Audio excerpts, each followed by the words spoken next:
गौतम बुद्ध से जाने अपने मन को कैसे समझें। जी हाँ दोस्तों, आज की कहानी और सीख हमें क्या सिखाती है, चलिए जानते हैं। लोग अक्सर परेशान रहते हैं और उनको समझ में नहीं आता कि इंसान को मन को कैसे समझना चाहिए। आखिर मन हमसे कब क्या और क्यों कहता है, हमें लालच क्यों आता है, हमारा मन हमें अच्छी चीज़ें करने के लिए ही क्यों नहीं प्रेरित करता। चलिए जानते हैं गौतम बुद्ध की जुबानी। दोस्तों, एक बार एक व्यक्ति बुद्ध के पास आता है और उनसे पूछता है कि बुद्ध अपने मन को कैसे काबू में करें और उसे समझने के लिए पहला चरण क्या है और हम कहाँ से इसकी शुरुआत कर सकते हैं कि हमारा मन हमारे वश में आ जाए। बुद्ध मुस्कुराते हैं और उसका उत्तर देते हैं कि अपने मन को समझने का पहला चरण है इसके द्वारा दिए गए लालचों की व्यर्थता को देख लेना। जी हाँ, जिस इंसान को अपने मन के द्वारा दिए गए लालचों की व्यर्थता को देख लिया, उसने इससे मुक्त होना शुरू कर दिया। और इसके बाद वह व्यक्ति बुद्ध से पूछता है कि हमारा मन जो हमें लालच देता है उसके व्यर्थता को कैसे देखा जा सकता है। बुद्ध कहते हैं अपने अनुभव से। जी हाँ दोस्तों, मनुष्य जिस भी गलत कार्य को अति में करता है, चाहे वो कुछ भी हो, उससे उसे दुख मिलता है और यही दुख उसका अनुभव है और यही अनुभव उसके रूपांतरण का कारण बन सकता है। जिसने देख लिया है और वास्तव में देख लिया है कि नशा करना केवल दुख है, उसे नशे से मुक्त होना शुरू कर दिया है। जिसने देख लिया है कि ईर्ष्या केवल खुद को जलाती है और वास्तव में देख लिया है, उसने ईर्ष्या से मुक्त होना शुरू कर दिया है। तुम्हारा ये देख लेना कि मन लालच तो हमेशा तुम्हें तृप्ति का देता है, लेकिन लगता यह तुम्हें सदैव अतृप्त है। जी हाँ, और यही अपने मन को समझने का पहला चरण है। हम कुछ भी करते हैं, जो भी कार्य हम करते रहते हैं और उसका अंत नहीं होता, वो कार्य, वो चीज़ हमें दुखी देती है। कहानी को आगे बढ़ाने से पहले आपको एक प्रश्न को समझना बहुत ही आवश्यक है। वो प्रश्न है कि आप अपने मन को वश में करना क्यों चाहते हैं। क्योंकि आपने ये अनुभव कर रखा है कि आपका मन आपको दुखी देता है, पर क्योंकि आपको अपने मन के लालच बहुत बड़े सुहावने लगते हैं, इसलिए आप इन लालचों के पीछे छुपे हुए दुखों को नहीं देख पाते हैं। सिर्फ अपने दुखों को देख लेने से आपका मन आपके वश में नहीं आ जाएगा। उसके लिए आपको दूसरा चरण क्या है, ये समझना होगा। वह व्यक्ति बुद्ध से पूछता है, बुद्ध, यानी यदि कोई व्यक्ति यह जानता है कि उसके मन में लालचों के कारण उसके जीवन में बहुत दुख है, तो क्या इसका अर्थ यह है कि वो व्यक्ति पहले चरण पर है? और यदि वह व्यक्ति पहले चरण पे है तो दूसरे चरण पर कैसे जाएगा? बुद्ध कहते हैं उस व्यक्ति को खोज पर निकलना होगा, यानी कि उसको हंटिंग पे निकलना होगा, किसी ऐसे व्यक्ति की खोज पर जो अपने मन से मुक्त हो चुका है और जिसने अपने मन को जान लिया है, क्योंकि तुम्हारा मार्गदर्शन वही कर सकता है जो उस जगह पर पहुंचा हुआ है और जहां तुम जाना चाहते हो।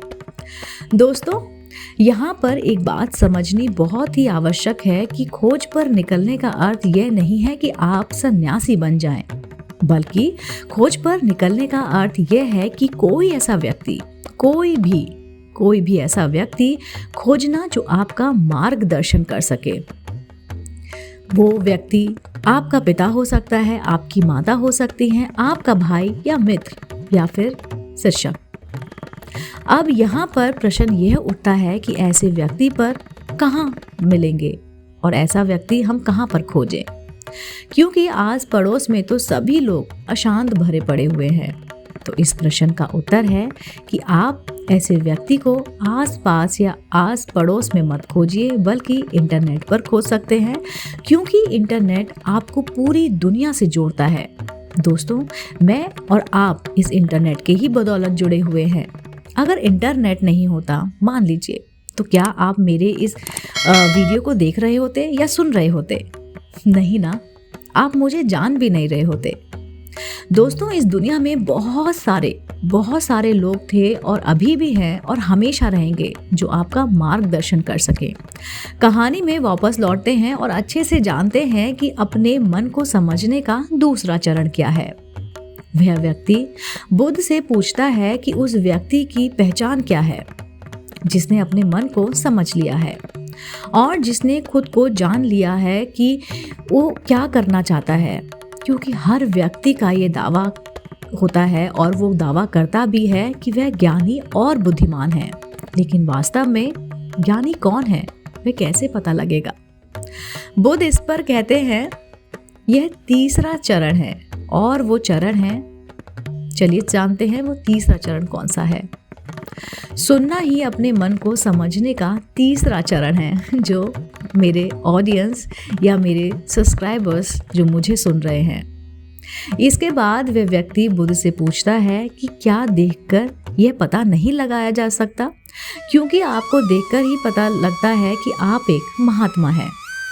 बुद्ध कहते हैं कि देखने में तो कोई भी व्यक्ति बहुत शांत लग सकता है, लेकिन भीतर से वे क्या है यह उसके शब्द ही बता सकते हैं। लेकिन ध्यान रहे कि शब्दों पर भी विश्वास एकदम से नहीं कर लेना चाहिए। किसी भी बात पर विश्वास इसलिए कर लेना है कि उसे मैंने कहा हुआ है या किसी महात्मा ने बोला हुआ है। किसी भी बात पर विश्वास आपको तब कर लेना है जब वह तुम्हारा अनुभव बन जाए। गौतम बुद्ध के द्वारा कही गई इन बातों को मैं आपको थोड़ा और आसान भाषा में समझाने की कोशिश करती हूँ। दोस्तों, कोई कहता है कि ध्यान करना अच्छा है और कोई कहता है ध्यान करना बुरा है। ये दोनों ही अतिया है।